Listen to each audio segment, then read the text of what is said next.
Good morning, everyone. Today, I'd like to explore a fascinating and at times uncomfortable concept, the point of no return, seen through the lens of psychology. It's that precise moment, sometimes subtle, almost imperceptible, when a person crosses an internal boundary, emotional, cognitive, or decisional.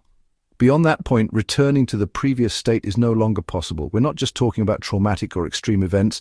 We're talking about choices, mental shifts, and turning points where something changes inside us and nothing quite returns to how it was before. Imagine a woman, 42 years old. She's worked in the same job for years. Same desk, same coffee break, same commute. One day, as she sits at her desk, a thought crystallizes in her mind. I can't stay here anymore. This thought isn't new. It's visited her before, but this time it's different. It's no longer a vague idea. It's an internal certainty. From that moment on, even if she continues working there for several more months, she's no longer truly in that job. The decision has already formed, even if it hasn't yet been spoken. Something inside her has crossed a threshold. That's the point of no return.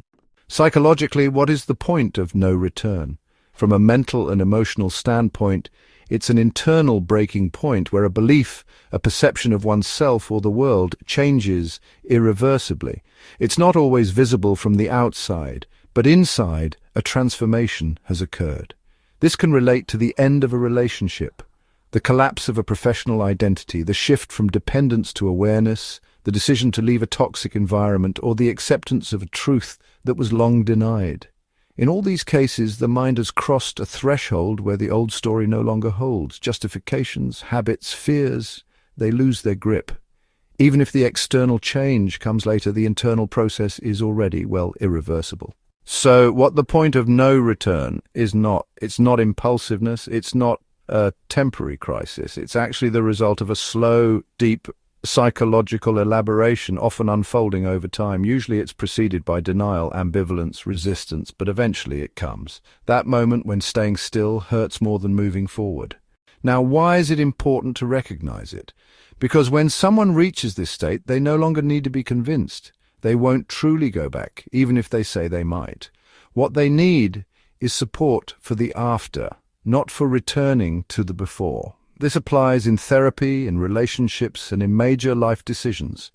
Recognizing the point of no return helps us stop offering solutions that belong to a chapter that has already honestly closed. A closing image.